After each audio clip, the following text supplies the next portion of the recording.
and be the first to know. This is the Comrade Show.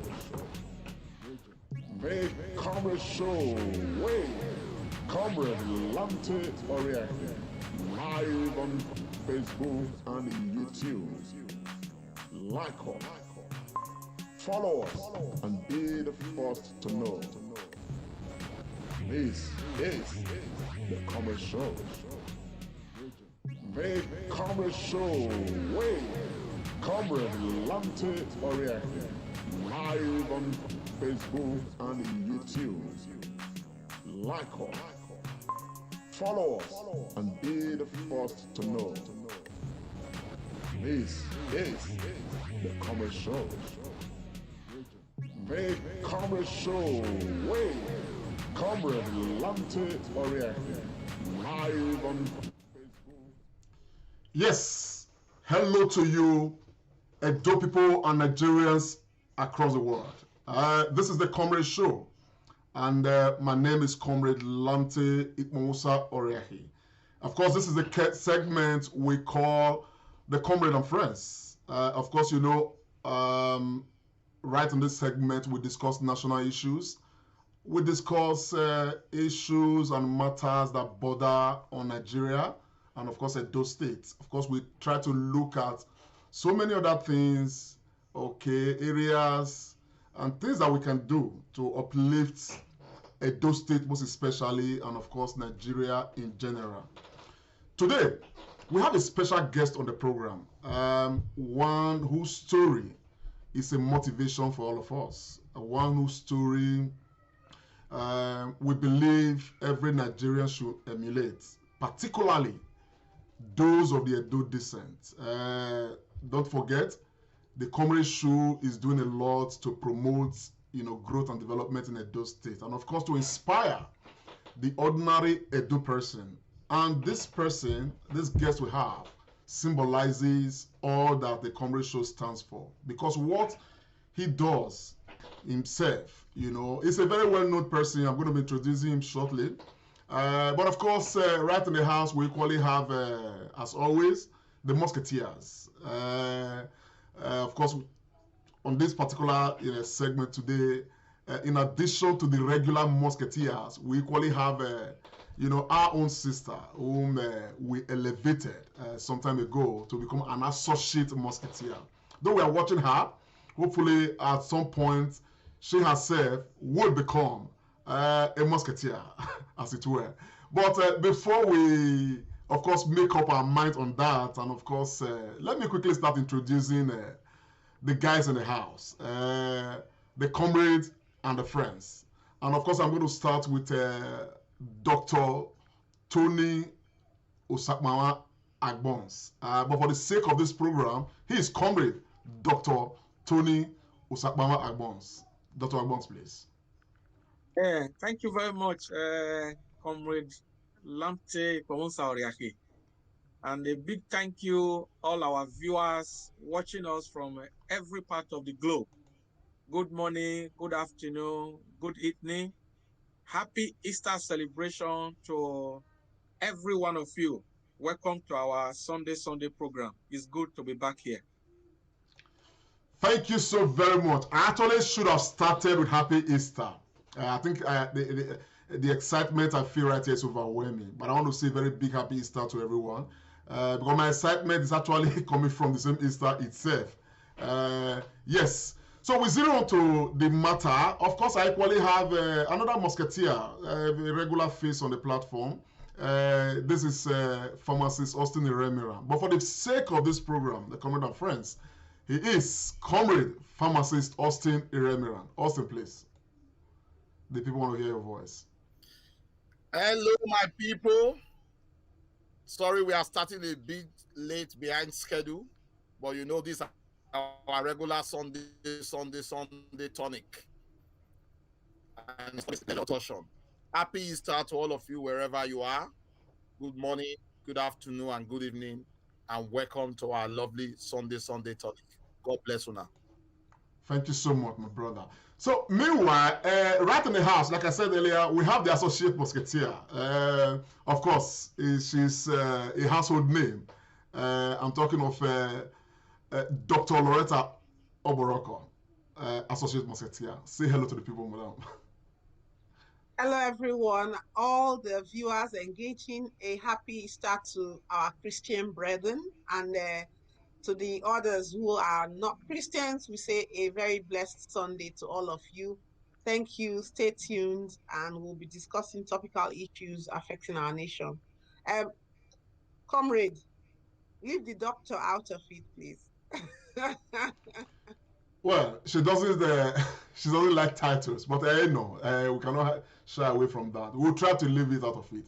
Anyhow, the big thing is here, and of course, the guest we have, one who's a motivation to all of us. You know, Edo people across the world. He's here with us, and of course, we're going to be talking to him about some things he's already doing. You know, and these things are huge as far as we are concerned, and we should emulate these things. Of course, talk about them as much as possible to inspire every Edo person. Of course, I have in the house an actor, a veteran, one who needs no introduction as far as Nigeria is concerned. In his art, is putting smiles on the face of Nigerians and people of the world. We are very proud of him. He's a child of the Edo land, and he's none but one and only Charles Inojie. But for the sake of this program, we have concord and agreed that we are elevating him to the position of associate comrade. So I'm bringing to you guys associate comrade Charles Inojie. Charles, please say hello to the people. Oh, well. My name is Charles Inojie. Well, thank you first of all for the the title and whatever that means and whatever entails. I hope I'm able to live up to the demand of the office.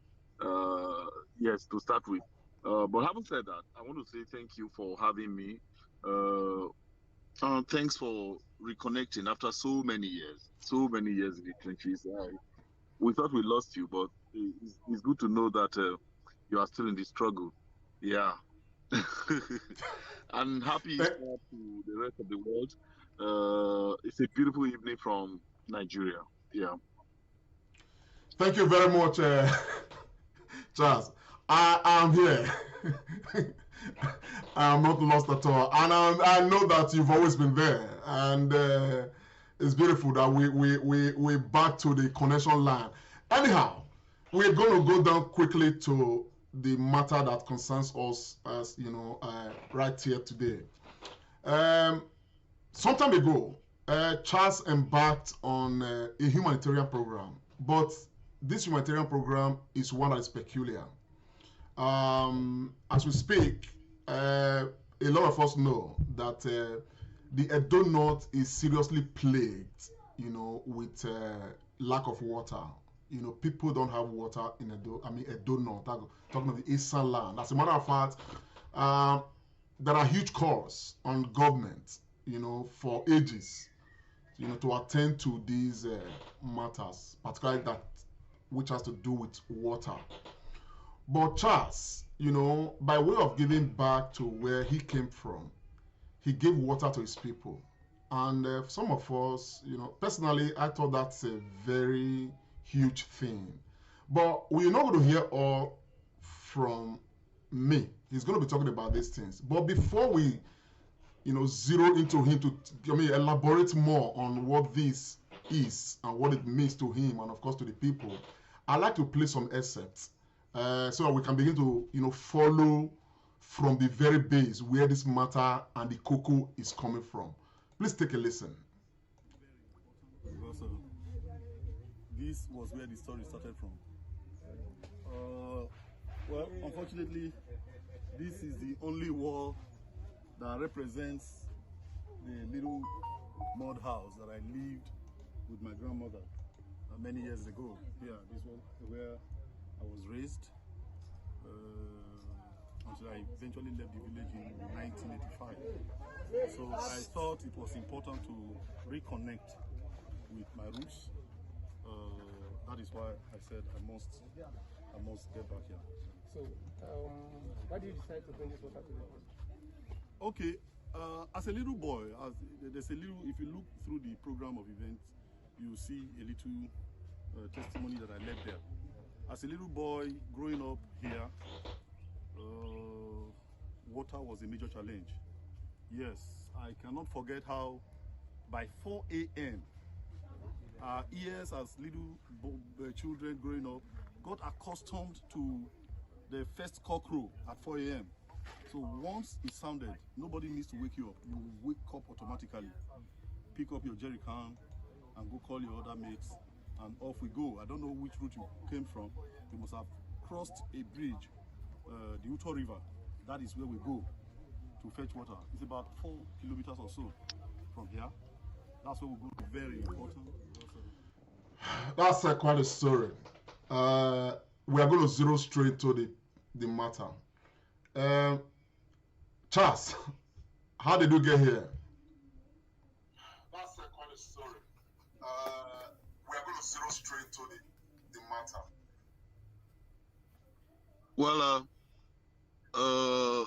you know, at least a good part of my story. I can say that for certain that you know a good part of my story. I just felt I had come to that point in my career that I should begin to look at what I can give back. Unfortunately, I do not have the resources to do a lot of what I would have loved to do. So we started brainstorming. I raised the team, started brainstorming. I said, I want to have a foundation. And I also do not want a foundation that would be that will hope to cater for everything. No, we streamlined our the areas of intervention to just two. One would be provision of potable water in rural communities. Then second would be provision, rehabilitation of primary health centers. Because when you hear that in Nigeria, maternal death rate is also alarming percentage, a lot of that comes from the rural communities. There are many rural communities in Nigeria where when a woman goes into labor, maybe his husband is in a farm a couple of kilometers away. Somebody rushes back to the farm to go and tell him that his wife is in labor. They travel the same distance back to get to the house. He either backs his wife, puts his wife on his back, or if he has a bicycle, he puts her on the bicycle and begin to roll her a couple of kilometers to the nearest village that has a primary health care center. In the process of all this happening, sometimes we lose the baby, or we lose the mother, or we lose both of them. So I felt that if we're able to get the right support, we can actually be looking at bringing these facilities, healthcare facilities, closer to the communities. Then, of course, like I said, the second one would be provision of potable water for the people. And that one for me was very critical because it is something I can relate to directly. I grew up in a village, of course, in Ohodwa, with my grandmom. And the nearest river was at the borderline of Emu and Uokwen, the last village in Ohodwa, then the next village in Emu. That is where we go to get our water from, water for drinking, for bathing, or for whatever. And I'm talking a distance of 3 to 4 kilometers. Sometimes we have to do 2 rounds of that trip before we go to school in the morning, like waking up 4 a.m., go to the stream, come back, return, come back, so you can still meet the 8 o'clock General Assembly. So it is something that I can, it's a story that I can tell so well because I experienced it. I left the village in 1985.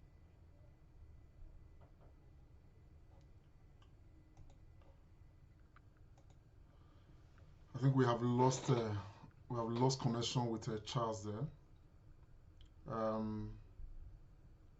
I hope he gets back. But let me quickly just zero to the team. And of course, Loretta is got a story right there. And the story is that he actually, yes, he grew up in this village, you know, where he had to travel miles to get water when he was, even as a young child, you know, in the primaries and all of that. And right now, he's a household name in Nigeria. He's an actor, a very, you know, well-established actor. Now he's gone back to give, you know, borehole, you know, to that community. You understand? I'm going to play one excerpt just now. The people are happy. Everybody's happy. He's reconnecting back and giving back to the people. Some of those things he suffered. I don't know. How do you relate with that? Honestly, I am particularly impressed about what he said so far. The fact that it's systematic, you know, you could see he opened a foundation, you could see he talked about a team, and then he spoke about a SWOT analysis, strengths, weaknesses, opportunities, and threats. And what really, really impressed me was that he chose that he wasn't going to be a jack of all trades, that they were going to narrow it down to whatever the result of the SWOT analysis came to. And they picked two out of the niches that they found, which is water, and in particular, an area that is very dear to my heart, primary healthcare. And his example is something that is just epic for me. Maternal and child healthcare and reducing maternal mortality. You can see the way he has set out. It's just fantastic because we know that prevention is far, far cheaper, wiser, and better than cure. And we know that primary health care is the foundation. It is the base. Actually, when you are drawing up a healthcare system, Austin would attest to this, as would Tony. In other climes, I don't like to use the word developed, in resource-rich economies, when you are drawing up a healthcare system for the people, you make it bottom heavy. So that means you focus a lot on primary healthcare because it's cheaper for you to tackle prevention. What Charles Inojie is doing, providing potable water and optimizing primary healthcare, will go a long way to prevent a lot of things that could have gone wrong and thereby save a lot of money on individual level, community level, and government level. But I'm going to have a few questions for him when he finishes. However, this is something worthy of emulation. Primary healthcare is the basis of any healthcare system that's going to function properly anywhere in the world, that is aiming to providing, look at the words, quality and optimal healthcare for the people. Dr. Agbons, what's your take? Yeah. Thank you, Comrade Lamke. Like on what Loretta has also said, we must commend our brother, a great son of Doland, for this laudable project he has put up in his own community. And telling his story, I can also relate to that as well. I used to also go to the village a lot, so I could relate. It really resonated well with me. So I just want to commend our brother. Like Loretta also said, I will ask Charles a few questions when he gets back on set. Okay, I'm glad to announce that Charles is back. Charles, I think I'm back. Yes, you were still very much on that story.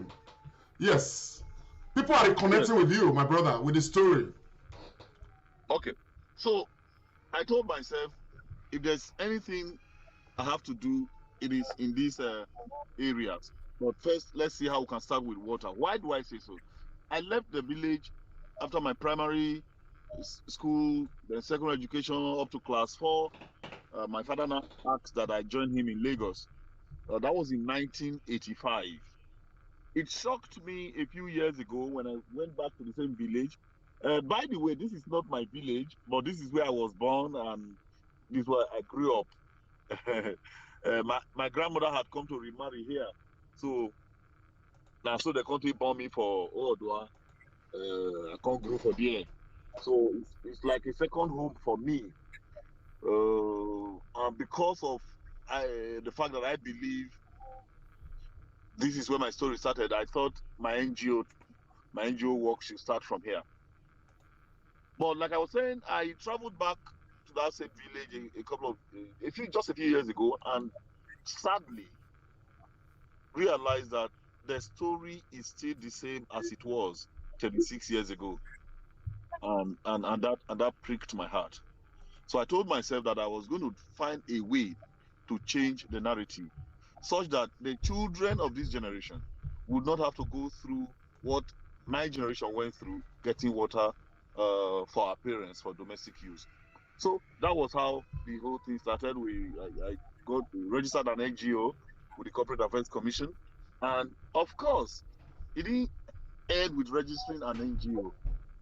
For instance, I don't have the money, so now we need to get to those that have the money to convince them on the need for this project, on how important it is to the lives of the people of this community. And to the glory of God, we were able to get the attention rather of the Latter Day Saints charities. Uh, okay, Lampo, you take it easy with that. It's the same with kids everywhere. All right, so we got the attention of the ears of Latter Day Saints charities. It's an international NGO. They support a lot of the United Nations activities across the globe. They support the WHO. So we got their attention, and I said, "This is important. You have to help us do this," and they agreed to do it. So they agreed to partner with us to do it. That was how that project was, or rather, became a reality. Okay. I'll just move straight away to Austin Iremiram. Austin, I'm sure you have a question for him. Yeah. Thank you so much, my brother Lamte, and the contributions of the super veteran Loretta and Dr. Tony Agbons. I want to join them to first commend Mr. Charles Inojie for this sound, bold, and realistic initiative. Our country needs people like you, and you've done the right thing and the right step. But what I just want to ask, just 2 questions. I don't know when you started this. I always want to hammer on not just starting, but sustaining it. I hope there is plan grant for sustainability. Okay. The way NGOs function everywhere in the world, it is not supposed to be a one-off. For instance, there's already pressure on me to rot similar feed in my own original community. They say they need it more.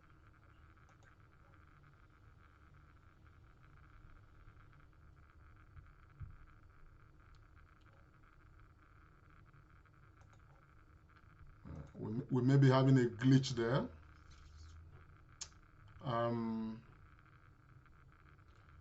Okay, Charles, can you hear me? Can you hear us? I think we're having some technical glitch here. This is what we talk about when we talk about Nigeria. You know, we keep talking and talking and talking. Just ordinary internet, we cannot get it right in this country. Everybody that is on this program that has... Yes, go ahead, sir. Yeah, there are many people, many individuals, and indeed corporate organizations out there scattered everywhere in the world who want to do some of these charity works, but do not know what credible platforms to use. So that is where we offer ourselves 100% as a vehicle, as a tool for any individual, any organization that wants to do similar things that is captured within our vision of providing potable water to rural communities and indeed helping to enhance primary health care within rural communities. So anybody, please, we need that assistance because it is not something that I can do. I don't have the resources. But with the help, assistance from people, from corporate organizations, we can do it. I'll be very skeptical about mentioning government because in this part, of course, you are from here. Yes, you may not live here with us. You are from here. You know a lot of our stories. In these parts, people believe that when you start to do charity works like this, you want to come and contest elections. I've been battling with that too. I've been answering questions, trying to tell people I am not a politician. I am not interested in politics. I just feel that if we continue to wait for government, many things will never happen. Yeah. Dr. Loretta. Yes, yes. So, Charles, like I was saying, when we had the technical glitch and you were away, kudos with what you are doing. And I want to remember what a wise man used to say, that ask not what your country can do for you, but what we, each and every one of us in our own niche, can do for our country. And this is simply fantastic, especially the area of primary healthcare and water provision. Very, very, very dear to my heart. My question, however, and it borders on what Pharmacist Remiran was saying, is the issue of sustainability of these projects. What is the innate buy-in of this community? Because in public health, there's what we call the community entry point, and there's something also we call community buy-in and sustainability. So what have you and your foundation and your team put in place for the continued buy-in of the community, the host community, into these projects? Because that's one sure way of ensuring sustainability. I mean, if you had a primary health center and the community themselves were forming vigilante, guarding it, or you have a borehole and they are maintaining it, do you have this kind of checks and balances in place? Okay, good. Now I think I catch the drift better when my brother here earlier asked about sustainability. I thought by sustainability he meant how sustainable is the works of the foundation moving forward. Now I get it clearer. So I'll answer your question directly. With the water project, what we did was first to raise what we call uh, community water committee, and this group of 5 persons were trained on how to handle minor repairs, how to, in case the tanks are due for washing, how to go about it, you know, basic operating the generating set and all that. That is one. Two, we recommended that you can sell this water. In every rural community, that would sound very strange. I would think that you bring the water for us, which one you can't say that they sell it for us again. Now, the idea is you can sell it 5 naira per bucket or 5 naira per jerrycan at a very minimal price, so that at every time this committee has a revolving fund from which to draw in case there is need for repairs. Maintenance. That is one. Then secondly, we were lucky with this first project, lucky in the sense that the Latter-day Charities have agreed to maintain and service the borehole for the next 1 year.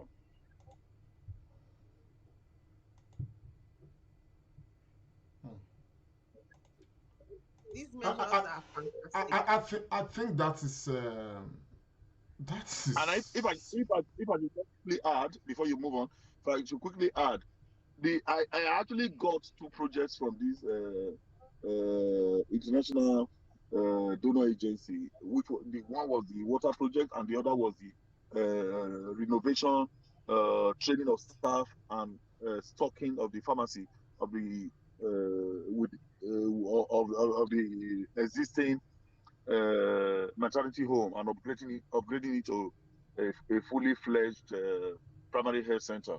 But with the primary health center, we have been having issues, bureaucratic bottlenecks, because the that facility belongs to government, the local government. So we could not just walk in and start work. So we needed to apply. We have done that, but just as it is, I'm sure you all also know, in this part of the world, in Africa, we are still at the level of thinking that each time somebody wants to do something, he probably has an eye in on sitting one local government chairman. You want to. So we are still dealing with that issue, and these people, they think the way they think. The people with the help with some of these projects, if you are not ready, they take it elsewhere. So I've been trying to get the local council back here to say, please get us, let's have this approval. We are not doing this for politics. I'm not contesting election.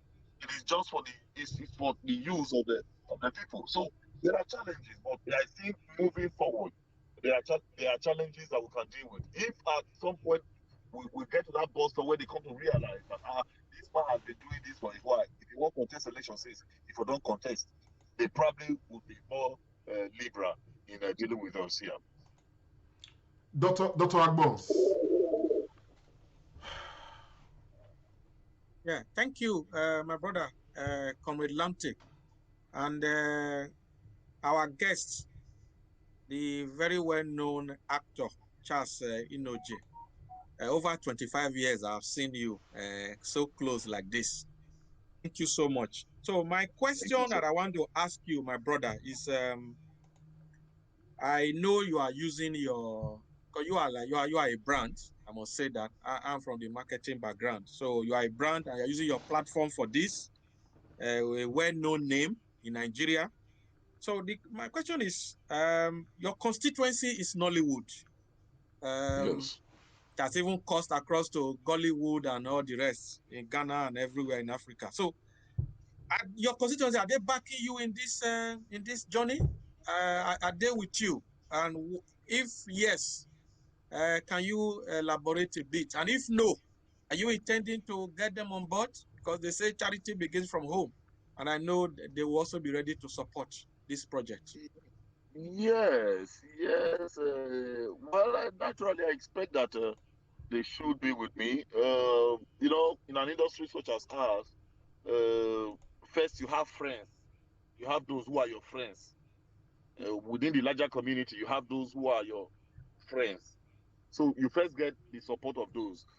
Support in the area of, okay, like the event we had now, where the media materials are out, they also help you repost it using their platform to repost it and all that. Otherwise, the industry is largely pauperized. We can't, the kind of interventions we are looking for in terms of naira kobo, we may not be able to get from the industry because everybody, man, not lie you, we poor. But like you said, we can use our brands to attract what we don't have. So to the extent that yes, I have friends in the industry that I can call upon to say, guy, I'm doing this. Please join me, help me rebroadcast this information using your platform. Like I was going to the village yesterday, Odua Imasuen accompanied me. Yeah, a couple of other colleagues and all that. So those that kind of the support at that level, yes, I do have that. Thank you, my brother. Yes. I'll go on again to you, Austin Remira. Do you have any other question? Well, thank you so much, Inojie. Well, what you are doing is right. You can say I grew up in Benin City, but I can also say that what you went through was what I went through as well. I would have to go and fetch water in Ikboba Hill before I go to Western In Boys. Benin? So yes, in Benin. Yes, I grew up in Benin. I grew up in Ikobayi as well. So if I grew up in Benin, the village boys. no, it's just to tell you that there are also some villages or some village kind of things happening around the areas in Benin. So I must really commend you. But just to also say that maybe you would have to go a bit further, because you know the reward for a good work is actually more work. And like I said, using the Nollywood experience, I think if you can still press them as well, it will be good. And also too, to carry it on to government as well. Because the failure that we are having now, you cut across. You said over 35 years you went back, and one would ask, are there no local government councils there? Don't you have councillors that are meeting? So the failing is there. So maybe with your clout, your position, your brand, you may just be the pipeline that will be able to convince and speak to the government authority there just to get more support. And I would say, please, don't derail in your focusness, and don't carry too much. It is good to be good in one, and like you have identified, you pick out which are their main. Stick with that, push it, and just continue to pass the message. Because again, too, I never knew that you were doing this. Of course, I'm not on ground, but information is power. And as people begin to know, I can tell you many people will key into it. And I'm grateful for Comrade bringing you on board. Our viewers are cut across the world, and I believe after this, many people will be giving you 1 or 2 calls. I just want to carry on from where Austin has stopped. And I want to just say that there's no need to wait for tomorrow. Perhaps because I deal with emergencies in a very, very acute setting, clinical setting. Let's start now. You made a mention of the local government council. Can we please have the name of that local government council? And just what local government council is this village in, sir? Well, I'm from East and Southeast local government. Okay, so East and Southeast. So Eastern South local government. No, I just want to say something. So Eastern Southeast local government, we are today, the 4th of April, appealing. And when I say appealing, we are appealing to because everybody. At the moment, administrative structure. There are.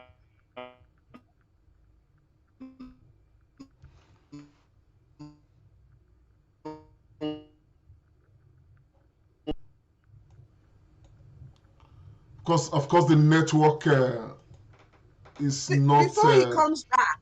Yes. I think we are here now. We use this vehicle. We are appealing to Eastern Southeast local government, to the traditional rulers there, to the key stakeholders there, to the local. There are no local government chairmen just now, but whoever is in charge of administration, that this kind of laudable work should be. No, it may not. I'm here. I know what I'm talking about. He may not have the power, so we just wait for them to hold the elections and have people elected into offices. Then we'll go back there. But because election is coming up very shortly, very soon. Yeah. John, before you come, I think I have a caller here. Let me hear if this person is calling because of this program. Hello. Okay. Hello. Hello, Mr. Lante. How are you doing, sir? Very well, sir. Yeah, this is your friend calling from New York. Oh, good evening, sir. We are live. Are you calling because of the program? Yes, I am actually from the same local government area that Mr. Charles came from. I wanted to make a little comment when anytime you can give me a room. Go ahead, sir. We just have 90 seconds. Okay, thank you.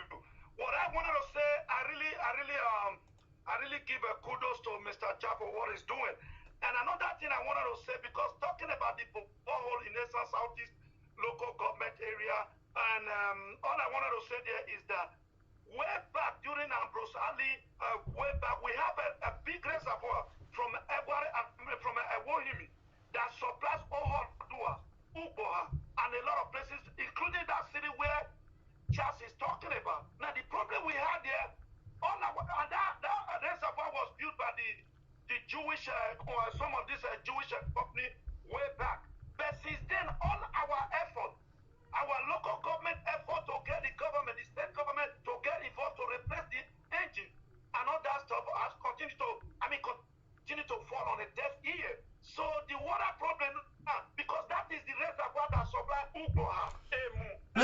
excuse me, sir? Excuse me, sir? Excuse me, sir? Can you tell us which government in question, have you guys actually made an appeal to? To be sincere with you, Oshomole married from Ewohimi, where we from Essence Artist local government area. So we had written a series of apologetics or kind of petition for Oshomole to respond, but they never listen to our people. Like the doctor was saying about why don't we get the local government council involved or seek this thing help. But all our the local government area during Oshomole timing, they really Oshomole never give any ear to any kind of local government council and stuff like that. So it never was. Even now, as I'm talking to you, and even the reservoir, the road that leads to the reservoir, that reservoir share border with Itumiju Boko, that's Delta State. There is a road constructed across that go to Onitsha. So even as we speak right now, Obaseki, the last time Obaseki was campaigning, Obaseki came to Ewohimi. This is Essence Artist local government. We pleaded to Obaseki about that road, even the reservoir. There is some engine, our people actually made an effort. They dropped some engine. They said they were coming to come and resuscitate that, but they never showed up. As we speak right now, all that reservoir, the water project and everything is been abandoned. It was a very sophisticated reservoir that was built by the Jewish people in the 70s. But today, it's just been abandoned. All right.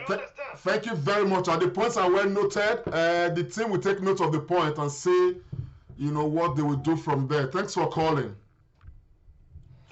Okay. Charles, can you still hear us? Okay. I can't hear him. I'm sure that we're having this glitch. Loretta, you were saying something. Go ahead, ma'am. Yes, so I was saying that it is important that we have this kind of discussions. And I want to commend you and comrades and friends for bringing this man and his ideas onto this platform today. Because what this does, and especially the last caller as well, what this does, unbeknown to us, what this does is that it actually shines the spotlight on these kind of things. And whether we like it or not, the message needs to go out there. Something needs to be done. These projects that are being done by the NGO will be better sustained if we have a top-bottom and bottom-top approach. So if the community has ownership of the project and if the government somehow dovetails into these projects, then they will be better sustainable. And when I say government, I am talking about right from the local government level. And we know right now that we don't have local government chairman, but that's not going to be for perpetual. That's going to end at some point in the future. And then if you have to escalate, then you rightly may have to escalate to the state levels. But these doing projects in isolation, I am finding that it is some of the bane of the work that we do, because it's like working in silos. And it's really, really important that we find ways to actually create a web and network of getting the community to own and buy and own these projects, and two, getting government sustenance. I'm not saying government should come and do the project. No, creating that enabling pathway, reducing the stresses in protocol after having verified that these are authentic and standard projects. Well done, Charles. Thank you. Charles, I want to commend you so much, and I want to equally tell you that from the Comrade show, this team you are seeing here and some others that you are not seeing, we have been doing some similar things. We are providing lights across Edo State currently. It's purely, a project, it's a collaboration with all well-meaning Edo people who believe in it, who are willing to be part of it, who are willing to believe that there is a need for us to move without necessarily waiting for any government, as it were, and all of that. And that's exactly what you are doing. All of us coming together, to build our state. I want to commend you, and I want to tell you, my brother, that from the Comrade Show, you have our support. You know, you have our support in every way. In fact, going forward, as a matter of fact, we are calling the Charles Inojie Foundation is one that I believe everybody should pay attention to. Those who can, who believe, who are willing, should support the Charles Inojie Foundation because of, you know, this kind of thing, so that we can continue to, you know, build our land. And one thing that is very peculiar that I love about this, about Charles's program, is that he has a story, a personal story, you know, that touches on these matters, as it were. Dr. Agbons, he did say the issue of people suspecting, because you are doing good, what is it go to people is that, oh, you want to contest election. I mean, should we really be battling with that? I have been confronted with that severally. You know, which you want to contest for? This one you do light for Benin, for Edo State. What are you looking to contest for, and all of that? I mean, should we really be troubled by that, Dr. Agbons? Yes, it is all about the mental shift that our people need to understand. I wasn't surprised when Charles Inojie said people were asking him if he wants to contest election, because of the I'm just trying to be careful with words now, so that I don't want to insult people. Because of the I would say myopic view of a lot of people. People, when you come to do good, people just, they interpret it in different ways. It is very, very disheartening. I'm sure, Austin, people have also been asking me, but boy, you want contest election for 2023? All this one won't they do so? But it's really, really funny. But what I would say to Charles Inojie is that people like him, even this Comrade Show with the lighting project that has been going on. Please, just 1 second. Let's see if we can take a caller. Hello. Hello, is that the Comrade Show? This is the Comrade Show live. Yeah, good afternoon. So I'm calling now. My name is Edwin. I'm calling from Boston. You want to contribute, Edwin? Very well, yeah. Go ahead. You have 60 seconds. I want to commend Charles Inojie for this laudable project. Thank him so much. And I know some of the challenges the show you're facing, like people begin to suspect that you guys want to get involved in future political ambition. Yes, the songwriters once said these challenges must come. It's one thing you should expect, but don't really pay attention to these guys, because I see most of these people as shallow-minded people. So you're going to show that light, that kindness, and overlook those aspects, because the people actually are suffering. And I want to really commend him. If there is any platform he can bring in, we can do a little contribution to assist him as those in diaspora. He should make it available. Okay, sir. My mom is from Ekpoma. My dad is from Akoko, and we have a lot of people here that really would love to contribute. You should get the platform, and we'll see what we can do. Thank you so much. Thank you very much. That's very reassuring. Yes, thank you. We'll pass that message across. I'm sure he's listening to you. Charles, are you still there with us? Charles, are you still there? I cannot see him on the screen. I don't know if I'm having a glitch. But let me quickly go to Iremira. Pharmacist, Iremira, is anything wrong if Charles decides to contest election? Is it not his right to? Should doing anything be an impediment to contesting if he wishes to contest election? Should doing something good be a problem? Thank you so much, my brother Lamte. There is nothing wrong if Charles intends. Thank you so much, my brother Lamte. There is nothing wrong if Charles intends to run for any office in Nigeria. Can you hear me? Yes, we can hear you. Go ahead, sir. There is nothing wrong at all. But I just want to sort of disagree slightly with Tony. You know, I know our people are backward in the way they think, not all of them, but there is also an history. Many people have come before with the intention to run for government, and they start doing all this, and their motive is really to go somewhere else. So those people asking us these questions, they have a reason. Their reason may not be very genuine or may not be right, but they have a reason, because we have a story to this. I remember when I was in year one, there was a man that came from America. He started giving us computers and all that stuff. He did it for a few years, and then the next thing we saw was him running for office. Unfortunately, he did not win, but eventually he got some form of position. I can say it boldly here because I knew the good things he did then. I'm talking of Mr. Lucky Maswen. So there are histories to all this, but that should not stop us from doing what we need to do. If government is sweet, your contribution or what you've done before for your local government should not be a yardstick for you to win. It should be how credible you are and whether you will deliver. But in our climb, it's like this. It's going to take us some time before we get out of it. But that should not stop us from doing what we like. And you have your right to contest for any office that you so wishes. If the people find you worthy, so be it. Thank you very much. Before I call on Dr. Loretta, I just want to play an excerpt of, the expression of the people in that community. It's the fact they are happy. Just it's an understatement.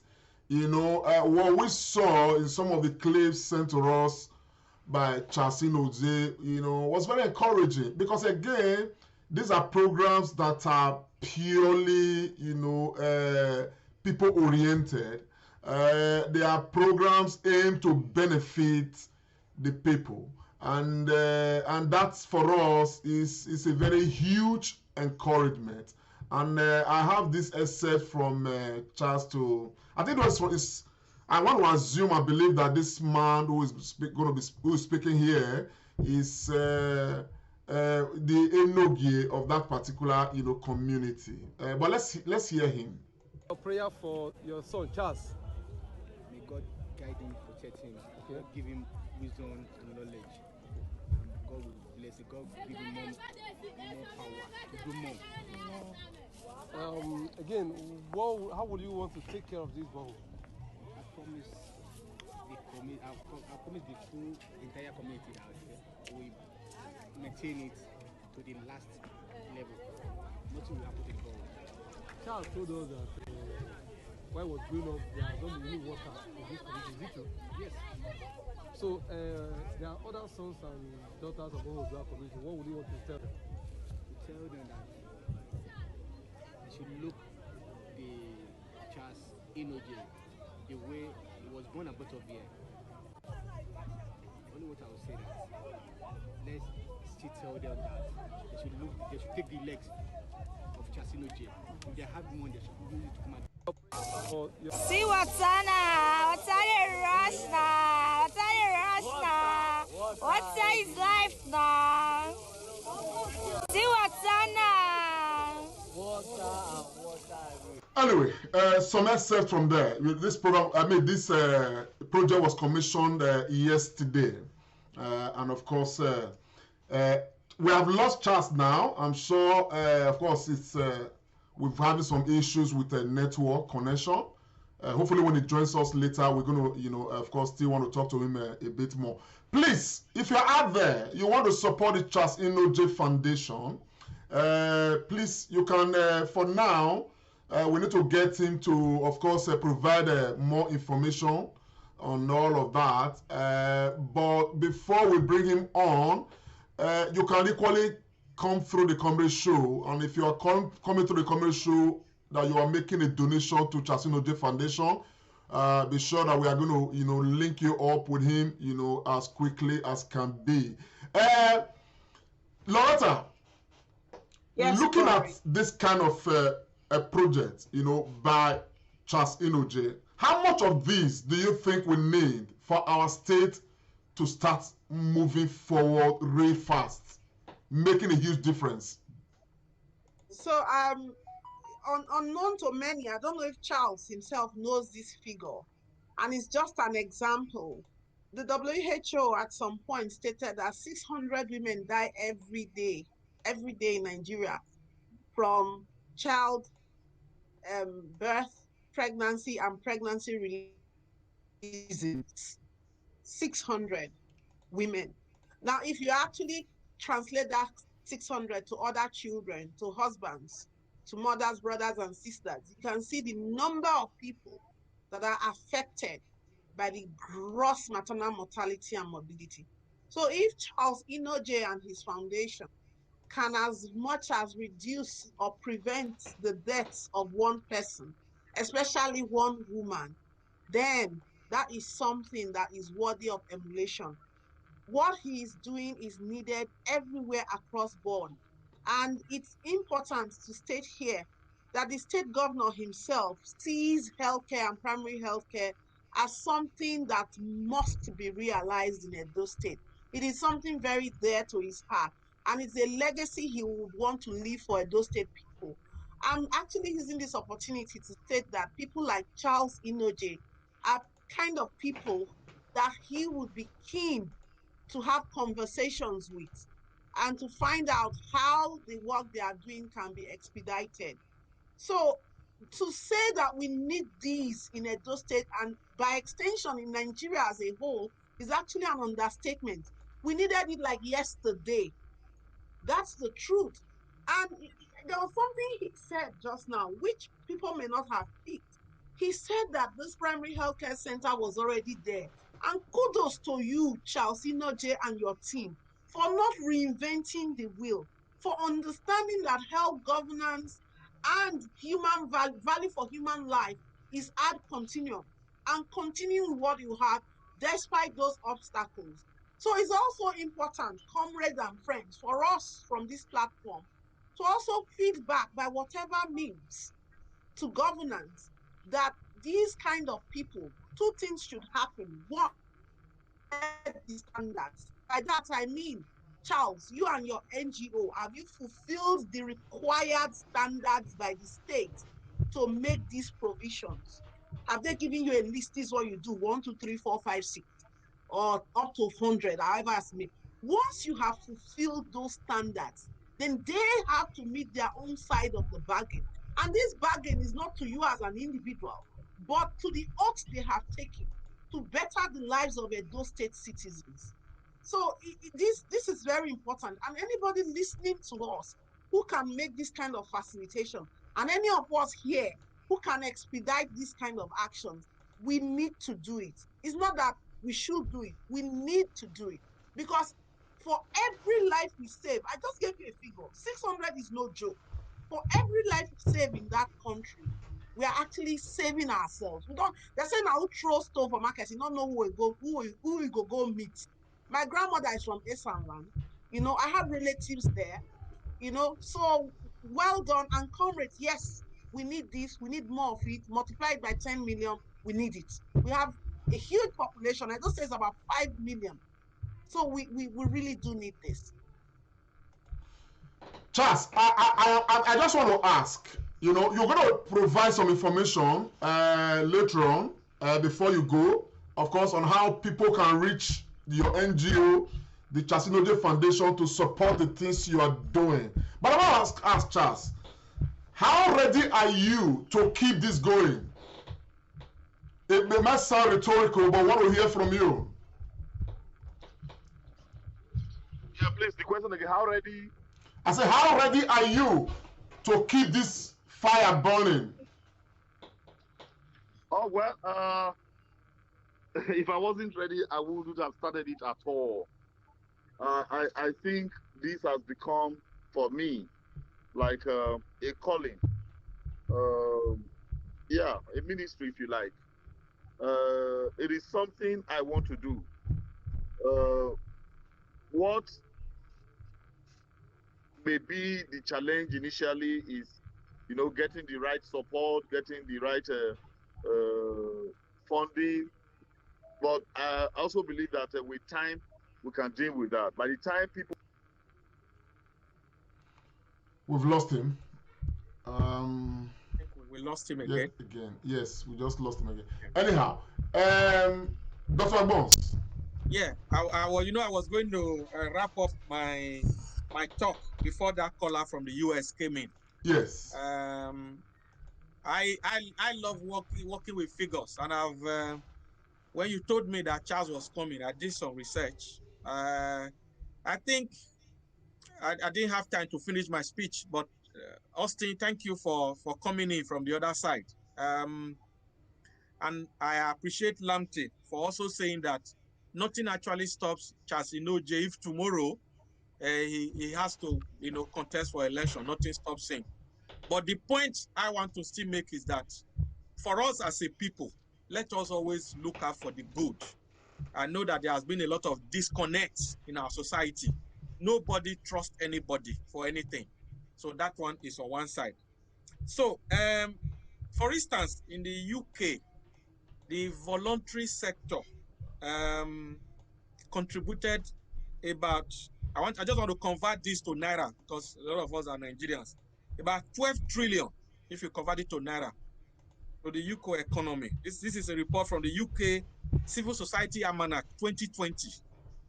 That is 12 trillion Naira. So the voluntary sector, charity sector is an important part of a society. And I'm happy that a lot of us, I think, especially the Edo axis, we are almost like,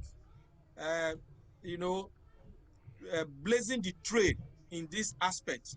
We are beginning to blaze the trail. Long ago, a short time ago, we're talking about the light angels, which the COMRADE show has been championing, putting lights everywhere in the city. So this is a welcome development. It is a real welcome development. And my brother Charles, well done. Big well done to you. Well done, sir. Thank you very much, my brother. Irreverend, I did ask, Sister Loretta this, okay? From your own perspective, how much of these kind of humanitarian programs do we need, particularly that are directly, involved in our development as a people? How much do we need to say, yes, we are really moving well? Irreverend. Thank you so much, Comrade Lamte. I think Dr. Loretta Ali, and she even said, we not just the number, we need it to start like, there are so many villages, my brother. There are so many towns. There are so many hamlets that are suffering. We need more and more of the Inojies. We need body that means good, my brother. It is never ending. And in 10 years' time, we may not be talking of this, maybe because life is evolving and things are happening. So really, my brother, we need it as many as possible, even more than yesterday, Loretta said, maybe like day before yesterday. We need it so much. We need it absolutely. Even if there are places that don't have water supply, not to talk of villages. Healthcare is another issue. Even the housing got no talk of our villages. So we need everything like yesterday and more. Okay, Charles, can you hear us? I think Charles maybe the connection may be lost, but I just saw someone comment on the comment section. Monday Michael asked a very pertinent question. He said, how did WHO know the statistic which I just quoted, which stated that an average of 600 women die daily in Nigeria from pregnancy-related issues and childbirth? And I just want to answer him. Being a statistician and a public health physician myself, we work with figures, loads of figures. Now, this is an estimate. And I want to agree with you, Monday, that in statistics, we make allowances. We actually say plus or minus. And you look at how you've evolved and gathered your data. In Nigeria, there is room. We need to get proper data. And this data you are having is within the limits of all the constraints. So if we actually had proper data, this figure may be doubled. So knowing that behind our hearts and our mind, and imagine it was done by WHO, even though they would have said they had input from us. But imagine if the community owns these projects, if they were able to identify every woman door who has died in every community and feed it back to a central pot. Imagine what those figures would be. That is why I am saying that what Charles Inojie and his foundation are doing is excellent. It's fantastic. If you think 600 is what they've quoted, and deep down in your heart you think it may be more because of our data collection inadequacies, that means it is time for us not just to move, but to run. No woman, absolutely no woman, should die in the course of her reproductive duty. I'm very, very passionate about that. Very passionate about that. I hope that helps you, Monday, Michael. Yeah, Charles is going to be joining us. It's just tripping off and on. But before he comes on, Dr. Agbons, 600 women die daily in Nigeria. 600 women. I don't know. I don't know. Does that not tingle your ear a bit? Yeah, it does. It bites my ear, to be honest. And like Dr. Loretta said, and somebody that works with figure myself, we could even double that. We could double that. It's really mind-boggling, and that is where the intervention of NGOs, like what our brother has set up, really comes in. Because when you look at it, the elite and all that, they can even, they have the means, they can, sometimes they don't even fall into this bracket. These things don't happen to them. So the figure is really mind-boggling, my brother Lamte. Sorry, sir. With all due respect to you, my brother, Charles is here. Before we lose him again because of this network instability, Charles Inojie, we have some figures to show that over 600 women die daily in Nigeria. 600 because of what's here by is it child mortality or whatever? I said childbirth, pregnancy and pregnancy related matters. Issues. Yes. Now this is Charles, this is alarming. I mean, coming to Edo State, where I believe your NGO is centered around at the moment. Okay, what do you think beyond what you are doing? Okay, that can be done to at least improve on what is on ground. Yes, what we have envisioned is to, should I say, step in the gap. Yes.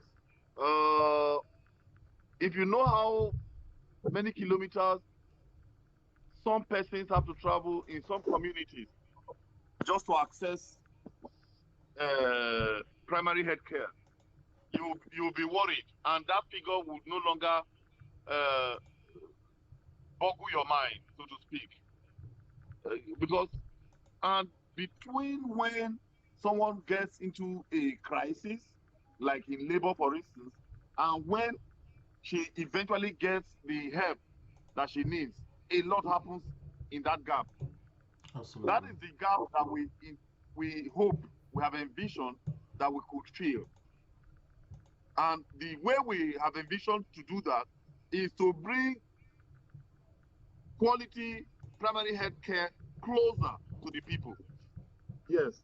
Because if we have a health center in every rural community, so to speak, for instance, or you cite them in a comfortable and convenient radius, such that you do not have to travel so far before you get to one, we would have reduced the number that Dr. Loretta spoke about just now, which of course is a verifiable figure coming from an institution such as the WHO. So that is where we think we can be useful. Dr. Loretta, the governor of Edo State made some promise, and one I remember is that he's going to provide primary health centers across all the wards in all the local governments. That's talking about 190 something wards across Edo State. Now, if Charles Inojie right now is having issues with his community and all of that, okay, does it not look like, you know, government promises in this regard is not yet, you know, being felt in this particular community? Or is this matter, you know, of course, having issues of contravention or whatever with what Charles Inojie is doing, from your own point of view, or from what you know? So I started this program. I said, ask not what your government can do for you, but what you can do for your government. Is a saying by former wise American president. The government has made promise that they are going to fix 192 something odd primary healthcare center across the state. And they had actually started work on that. Maybe you may not know, even prior to the gubernatorial elections, work has started in terms of renovating those health centers. And work has never really stopped in terms of doing that. However, it takes time. It takes time because when Olukoye Ransom Kuti was Minister for Health, bless his soul, he actually had the vision of a bottom-heavy primary healthcare approach, which is supposed to be the right thing. And there were primary healthcare centers created across states, Edo State inclusive. But what's happened over time is that they've degenerated, they've not been maintained, they're not stocked up, and they're just a shadow of their former self. A lot of them have lizards and reptiles inhabiting them. So in Edo State, for instance, a lot of renovation is going on in different places. However, people and the kind of team that Charles Inojie is working with will make the work easier. It is possible that that community hasn't been reached yet because you can't do all of it at the same time. It is possible that that community, they will get to it. However, I'm not here to hold brief for any state government. No, that's not it. The key is that government is actually the people. And if we as the people, we realize that we also owe certain duties to the fact that we are a government, then this kind of things should not be surprising. I mean, you and the Comrade Show are doing lights and lighting of Edo State. Is the government not also doing it? They are doing it. Because if you come from the top, you come from the bottom, you're going to meet somewhere in the middle. In the United Kingdom, for instance, I went to a park today, and I saw chairs in that park.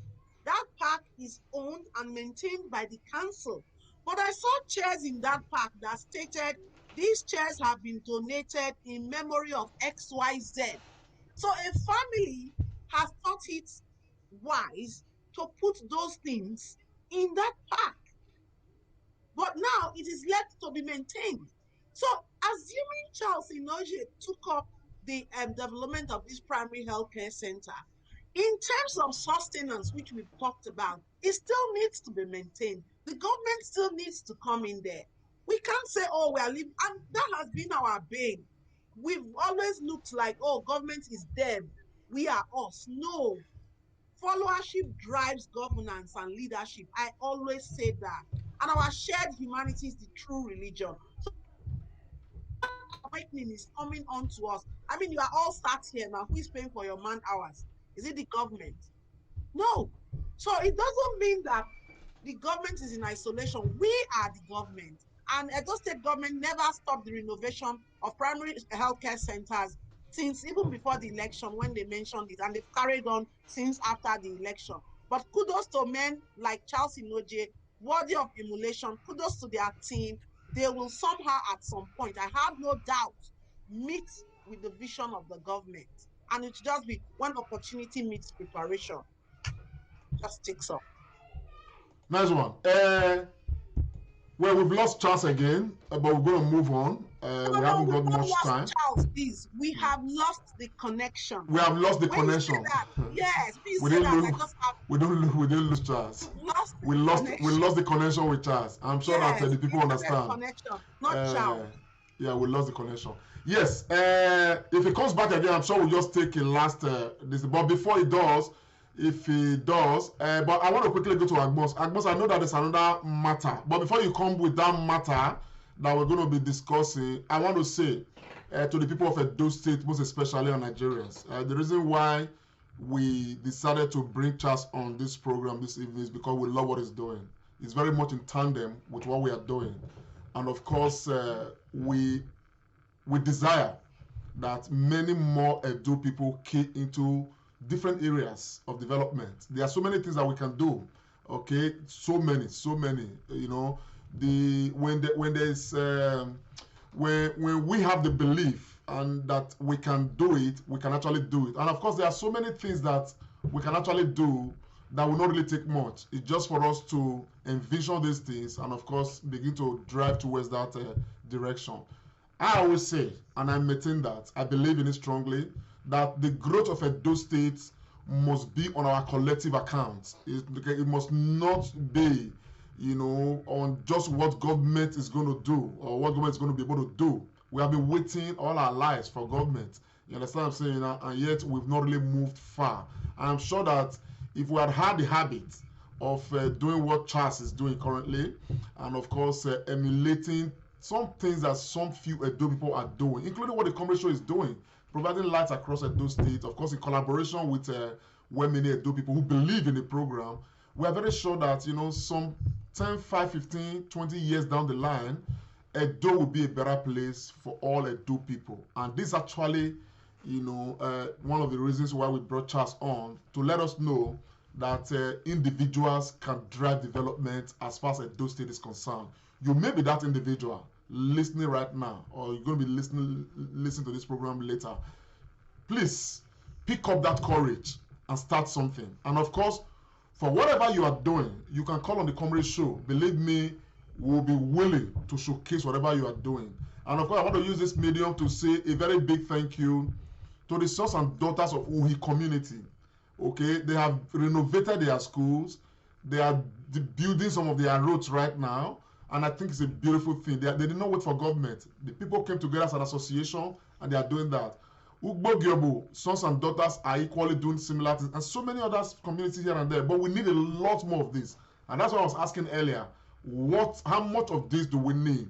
And of course, Dr. Loretta rightly answered that we need uncountable, which means that every Edo person across the world has something to offer to make Edo become a better place. On that note, I want to quickly turn to Dr. Agbons. Dr. Agbons, over to you, sir. Thank you, Comrade Lamte, for your powerful summary of the good work of our brother Charles Inojie.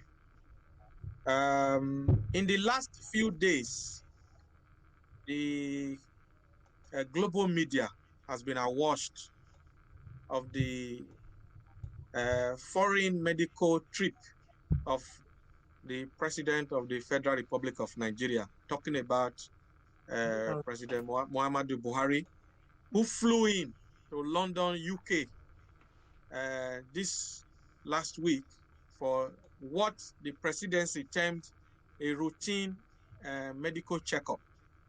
And we have been told that the president is going to be here in the UK for up to the middle of the second week of April. There have been an uproar. Nigerians from all walks of life have condemned in strong terms this medical tourism by the #1 citizen of Nigeria. This is even more suffocating, putting into perspective the fact that it was the president left Nigeria on the eve of the indefinite strike action that was called by the National Association of Resident Doctors of Nigeria, NAD, who are asking for better condition of service and provision of basic healthcare facilities in Nigeria. So this is a matter of grave concern that the president cannot, despite the huge funds allocated to the Presidential Aso Rock Clinic in Abuja, cannot even do a routine medical checkup in that clinic or in any other hospital in Nigeria. So, comrade and friends, I'm going to start from the medical constituency here. Dr. Loretta, you have to tee this off. What is your take on this President Buhari's trip to London, UK? Thank you very much, Dr. Agbons. I don't know if the comrade can project the NRO, the NAD's communique or letter dated 28th of March, but I have it before me here. And something struck me looking at it. They have a 13-point observation and a 13-point resolution. Now, number 4 of this observation is particularly pathetic, and I'm going to read it out. It states that they lament the inhumane treatment being meted out on our members in some states, tertiary institutions like ABSUT being owed 20 months' salaries, INSUTH 5 months' salary, UNIMED MedTech 3 months' salary. So I read it and I wondered, doctors are being owed salaries. Now we are just talking about doctors. The nurses, the pharmacists, because I see healthcare as a team. It's not made up of just doctors. But when I read this, I didn't ask myself, are the doctors in the United Kingdom being paid? Why is it that the number 1 citizen of Nigeria has left his own primary constituency and has come to the United Kingdom to receive treatment? Is it that the services here are better? If the services here are better, why are they better? And secondly, is it not actually a national security risk that our number 1 citizen is being treated outside of our own country? I mean, would you treat the president of the United States outside the United States? Would you treat the Queen outside of the United Kingdom, or Boris Johnson outside of the UK? Would you treat the Israeli Prime Minister outside of Israel? Or would Putin go outside of Russia treatment? Now, why are you leaving your own country? And you have the effrontery to tell us that it's medical vacation. I've never heard this word before. Nigerians have coined it. The press apparatus of these people have what for goodness sake is medical vacation? And I'm reading from this letter from the resident doctors that they have not been paid. So what you are telling me is that the average Nigerian, 200 million people, it's okay for them not to have doctors who have been paid, but you will travel 6 hours to come and visit and be treated by doctors, healthcare providers, midwives, pharmacists, even porters who have been paid, and you are the number 1 citizen of such a country. I just feel that something is very, very wrong with us. We need to sort of create a paradigm shift, the way we look at health. Healthcare has only a 4% budget, and you leave that your 4% and come to a country. Do you know how many millions of pounds goes into the NHS every year? You leave your 4%. So you know that your 4% was not enough to get you what you want, and you run. It's just like me now. I will leave my children very hungry, not baited, in my house, and run to Tony's house to go and sit. I cannot understand it for the life of me.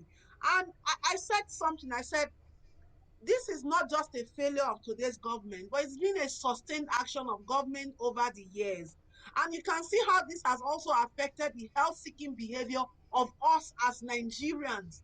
If you tell us Nigerians to go to the hospital, we rather go to our pastors in the churches or to the nearby chemist. The reason is not far-fetched. A doctor who hasn't been paid, when you get there, how is he or she going to speak to you? Whereas a pastor who has collected enough tithes, we sit down and listen to you ramble away about your problems. But a man who hasn't been paid is very short-tempered. So this problem is very hydra-headed. And I'm going to talk later. I'll let other people have the floor. I'm going to talk later on the things I also see from the side of the healthcare providers, which I don't think is right, looking at their own communique and their letter to government here. I'll talk about that. But in this first instance, it is very unethical, morally unjust, unbecoming, and it smacks of no value for human life for the number one citizen of any nation, not just Nigeria, to step on a plane and leave his people in the lodge on the eve of a national doctors' strike. Thank you. Yeah. Thank you very much, Dr. Loretta. I have to call on you first because you are in the medical profession.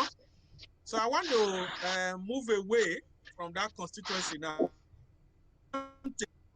What is your own take on this foreign trip by the president of Nigeria to the UK? What do you have to say, sir? Well, oh my God. You know, I'm going to start with, you know, an Edu. Lamte, Charles wants to say something. Comrade, Yes. I think Charles wants to say something. Okay. Okay. We lost his connection we have again lost now. his connection so go again. on, comrade, go on. When he comes in, I'll call on him. Okay. I'm going to start by making some reference to, you know, an Edo adage that says, Obagwobadia.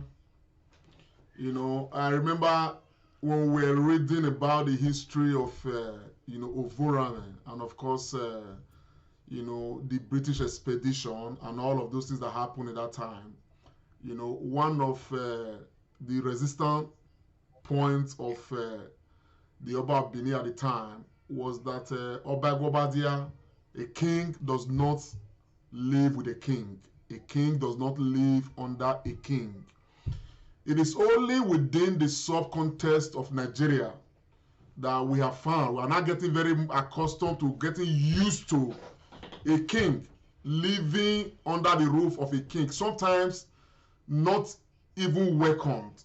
Sometimes it looks like the king is sneaking into another person's kingdom and all of that. And that's exactly what Buhari is doing. I remember one of the first times he went to Germany as an elected president. You know, there was no official government, German government, structures or whatever that came to receive him. Buhari was stranded like every other passenger right at the airport until the Nigerian embassy staff found their way to the airport to receive him and take him to the lodge and all of that. It is exactly a similar thing right now we are seeing, you know. So I think, to be very honest, the Benin man says, you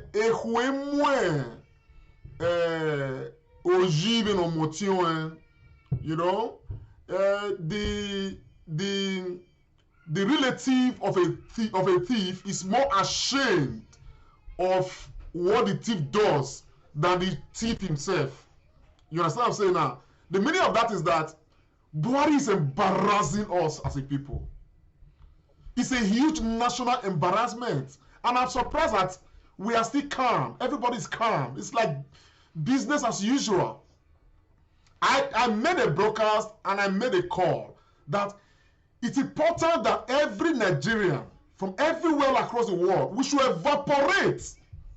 Choose a date, evaporate, condense at the level of every Nigerian embassy, high commission, or, you know, or mission to demand that Buhari go home.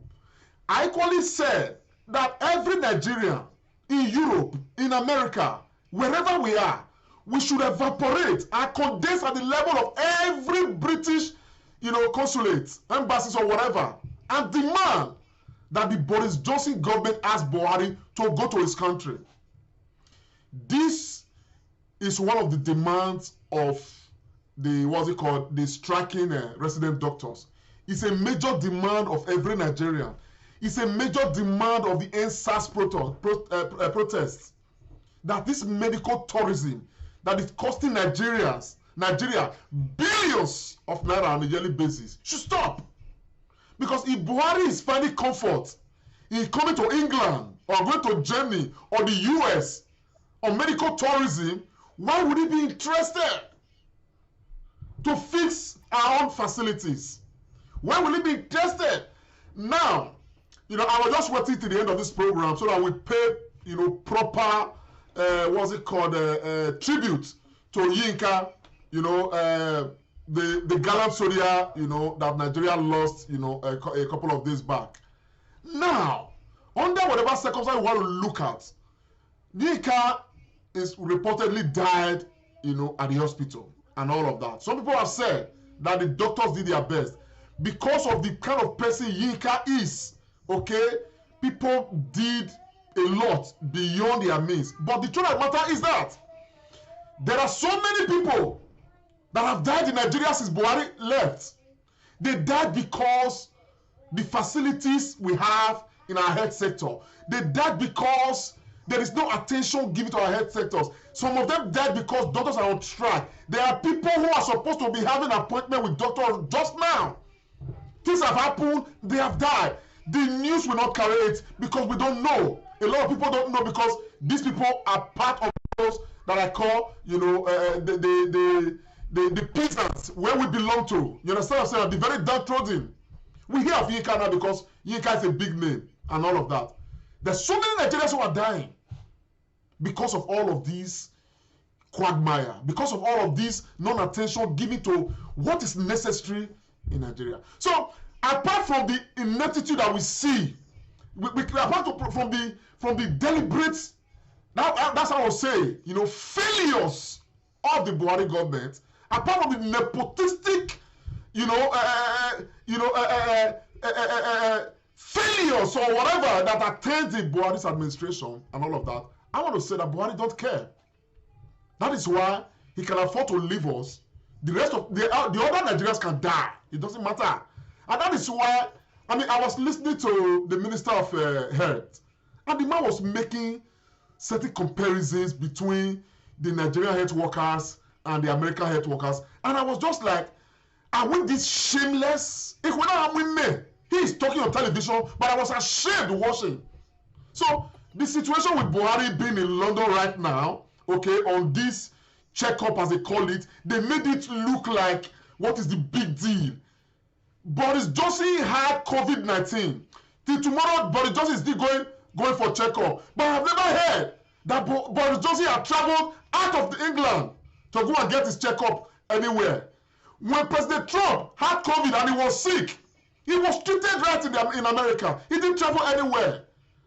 Because he's an American president, they must make sure that their facilities, they are in place. Whether for the politicians or for the ordinary people. So I think that there is no way to look at this matter. I am ashamed talking about it, that the man I call my president is right now, taking refuge in another mass country. He's now an ovien, a slave in another mass country. And whereas he as a country is leading, potentially richer, 10 times richer than this country where he has now gone to go and ovialize himself. My brother, is pathetic, is shameful, is repugnant. In fact, Nigerians should just do the needful. Rise, and rise. Nonsense should stop. It's our time. That's my take, my brother. Thank you, comrade. Very passionate proposition you have made there. It is indeed a huge shame. It's a national disgrace, and like as one of us have said earlier, this kind of ugly scenario has been going on and on, even in previous government. And for a government that promised Nigerians heaven on earth, for 6 years now, it's a long time for them to start putting the changes in place. So I'll go back again to a medical constituency, pharmacist Remiram. What would you say is a one-way solution fixing Nigerian healthcare system? I just want us to focus on healthcare. That subsequently we won't be having this national. I've had from friends who are Ghanaians, who are South Africans. They've given me phone call to say, we heard that your president has come here for treatment. So it's really shameful. What would you prefer, at least from your own experience as a healthcare person? Thank you so much, my brother Lamte. Well, the only solution to Nigeria healthcare system is just good governance. That everybody should do the right thing. I am a pharmacist, but I am so ashamed of everybody that work in the healthcare system in Nigeria. Loretta is a medical doctor. I'm a pharmacist. I cannot remember the last time we talked about what our pay is and what my pay is. Every time you hear Nigeria discussion, it's all about pay. It's all about, it's shameful. I don't discuss with Loretta and we start talking who is more superior and who is not superior. We know our roles. So it is a shame. The Nigeria healthcare system has given these reasons, even though it's not right. Our system is totally down. What we fight for, what we bargain for, are things that are not important because we have lost the approach to serving the people. Everything we do in Nigeria is all about money. And the money is not to the people, but to put in our pocket. There is nothing we see in our healthcare system today that has not been budgeted for. But it has not been utilized. And who are those? Doctors, head of nursing, head of pharmacy, they are the ones all pocketing the money. A CMD of hospital will be interested in the uniform that porters are wearing. How does that affect you? So it is a cacophony of events within the healthcare system. I am saying that we don't have enough time because this issue will take us about 1 solid hours to dissect it fully. We cannot talk about it just in a very little time that we've got. But I will go back to the Buhari issue, which you didn't ask me. I am totally ashamed. I look at a situation where I'm coming home, God forbid, and I see my younger sister naked and dancing in the street. All I will then do is to take a wrapper to try to cover her. That is what I see in Nigeria. That is the shame that Buhari has just brought us. He is dancing naked. All we need to do now is to get wrapper to cover him. And that's the shame he has brought to our country. Buhari has traveled 12 times since becoming president on medical tourism alone. That is an average of 1 in every 2 months. Can you imagine that, Lamte, and Tony, and Loretta? Look at the political thing. I've just heard that this last trip committed to the vice president. Buhari is leading us from his sick bed in the United Kingdom because the vice president has not gotten the power to act as vice president. I was discussing with somebody. Do you know, Tony, in America, what all former presidents of America are not allowed to live outside America? You know why? For security reasons. So if a former American president is living in maybe Russia, the Russian intelligence can put something there to try to get security information from him. And if any president in America decides to do that, he will be killed. All presidents alive, all former presidents lives in America. How much more when you are sick? You are prone to a lot of stuff. What if in his bed there are chips there to get information? How secure did our country be? And people come out to give reasons to all this. 26 billion budgeted for to renovate the hospital in Aso Rock. What kind of sickness that will warrant our president to travel? Can we not bring the medical people from anywhere to come to Abuja? Don't we have money to do that? If our medical doctors and healthcare professionals are now inefficient, I can tell you that the people looking after him now may even be Nigerian doctors. Which shows that the system is not personnel, it's just foolishness. You know, when you have a father that begins to disgrace you everywhere, you don't even know what to say. We have now given rubbish a very big name. and you see people paid to talk rubbish from their mouth. Desi Anire, our minister, a doctor trained in Germany. Because of political reasons, you're opening your mouth to talk rubbish. Foolishness. My brother, it is a shame. What if he is killed here? What are we going to say? We have no president. And people are happy over this? What kind of sickness has our president got that he cannot get medical attention in Nigeria, where there are brains, there are people? Must we continue in sin for grace to abound? And we say we are giant of Africa. Only me and Loretta can take care of President Buhari. What is his problem? That you have to come to another country. I am sure it is cloning. I'm sure you guys cannot clone. What is it? It's a national, Tony, it's a national disgrace. We should be ashamed of ourselves. And Lamte said that we should beg all these countries to send him home. They won't, because all these countries, they stand for what they want to gain, and you can't blame them. Anytime Joe Biden makes a trip outside America to another country, there must be a measurable direct investment back to the US.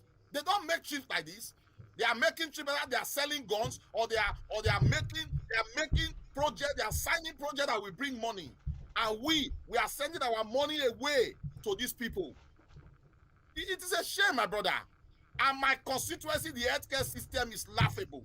Even my peers don't even understand what healthcare is. Loretta will tell you that. That is why I said that if we want to dissect this issue, we need a thorough evaluation. The healthcare system is culpable and has given this a very shining light. It's a shame, my brother. Thank you, Pharmacist Remire. I'm just going to take a few minutes off Dr. Loretta now, because she wants to address an issue. And I've seen the responses from our viewers. We don't just wave them aside. People are blaming the doctors, the pharmacists, the nurses, the lab scientists, the physiotherapists, the microbiologists, and all that, and all that. Loretta, you have looked at the NROD documents, because there's a strike going on. I lost my sister-in-law because of a strike like this in Benin some years ago. So I know the pain the thing is still causing us as a family today. So what do you have to say looking at the observations and that document that is in front of you, Dr. Loretta? Thank you very much. Austin, just to point out that the name of our Minister for Health is Osage Hanire, not Daisy. I know you were very, very, very passionate speaking there, but Daisy just happens to be his sister. Thank you, so Loretta. you're talking about Dr. Osage Ihanire.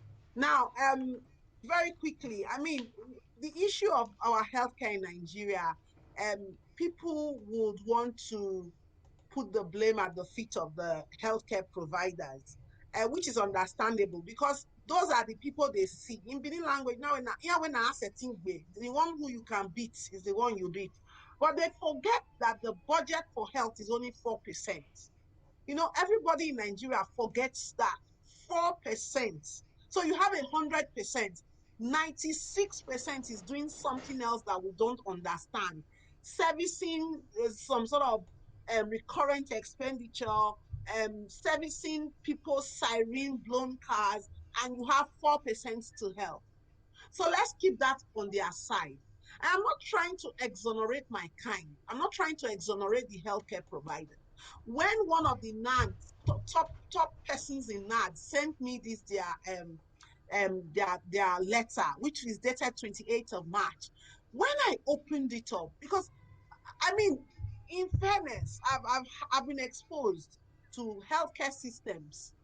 Apart from studying it, I have worked in a few healthcare systems. And the first thing that struck me was that there was a 13-point demand. 13-point demand. As far as I'm concerned, that's nonsense. Now, I know that a lot of them are going to take up daggers and want to pierce my heart. and say, oh, what's she talking about? But if I am leading an institution and you send me 13 demands, I'm not going to read past number 5. And I think this is where we fall short as doctors. Even doctors here, you find that in other climes, we sort of make the same mistakes because we are there in medical school. We don't tend to understand the terms of management and negotiations. We are there to save life and we lose out on some of these. I will stand here and say it. Anywhere in the world, a 13-point demand is too much for anything. Condense it into 5. Now, again, when I looked at that letter, everything in that letter is about doctors, doctors, doctors, doctors, doctors, doctors. As far as I'm concerned, that is another nonsense. Take it to the bank. Because I, as a doctor, anywhere in the world, I realize that whatever I do is not necessarily what saves the patient. What saves the patient is the harmony of the team. Healthcare, proper healthcare is teamwork. In fact, I tell people, how long do I spend with patients? The nurses take on the bulk. Nursing care makes the difference. When they know when to escalate, when they know what to do, when they are empowered, you will see how it will flow. Sometimes I'm operating and the theater scrub up nurse says, what, don't you think you should do this? And I just like, oh, yes.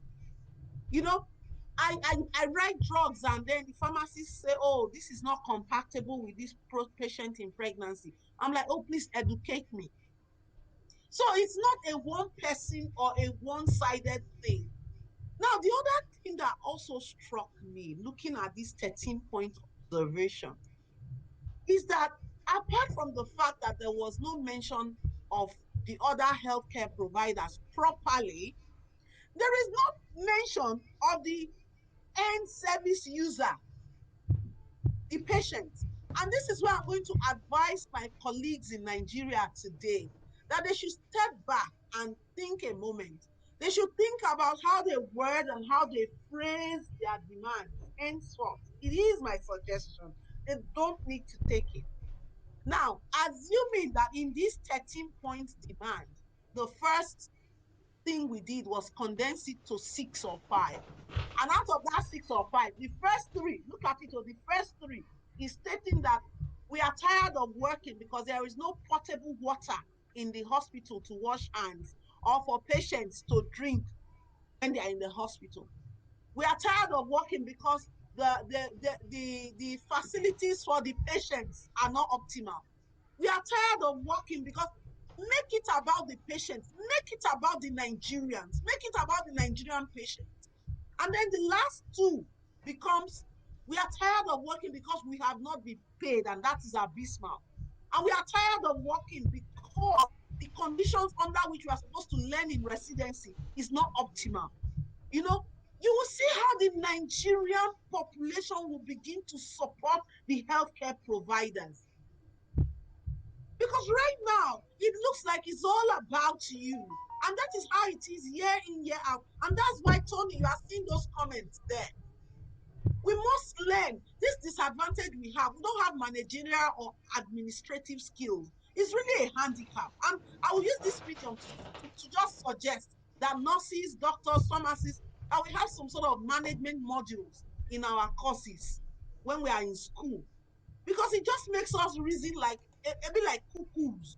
You know, you just come out and you're saying you have a 13-point agenda and it's all about you. I will be honest, if I am the one in charge of that management structure that is supposed to listen to you, I will tell you to go back and do a SWOT analysis and come back with a better framed demand that is all encompassing. Because let us remember that when we go east, west, north, or south, every single Nigerian patient is worth it. Thank you, Dr. Loretta. I think the summary of this whole thing, and like from some of our viewers, they are putting on in our chat, the engine of our entire healthcare system requires or it needs an overhaul.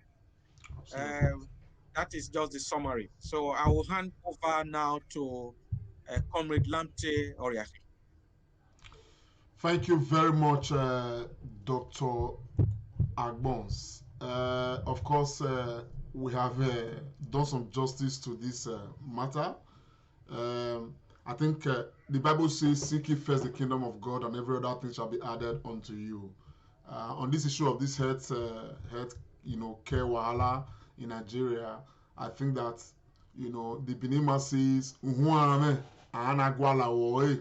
the irresponsibility of governance is, playing up irresponsibilities everywhere, So I think that the issue, the professional issues and the demands of the, of those making the demands as far as the healthcare sector is concerned, is all boiling down to the failings, of those in government. And that is very true. We must recognize that, because at the end of the day, everybody right now is now looking to cut his own.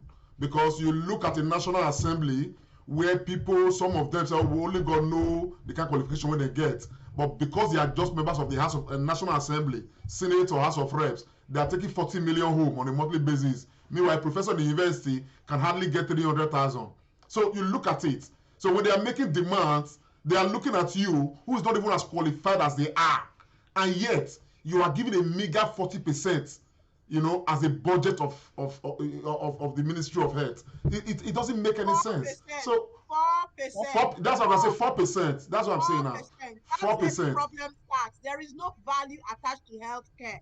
That's the problem. If I am made president today, do you know the first thing I will do? I will create a world-class hospital that I can run into. Because it's not everything, let's be honest, it's not everything I can get on a plane. It's not everything. Let's be very honest with ourselves. We saw it in the case of the president's son. And I will say it here authoritatively, that the definitive management for that young man when he had that accident was done in Nigeria by Nigerian doctors. Forget that they flew him abroad to satisfy their own whims and caprices after that. But that was for rehabilitative care. If those doctors and surgeons had not been in Nigeria at that time, that young man would have died. He could not have been flown everywhere or anywhere for that. And when they die, they eventually come to bury them in Nigeria. When they die anywhere, they want to bring them and bury them in Nigeria. And meanwhile, when they are sick, they are traveling out of Nigeria.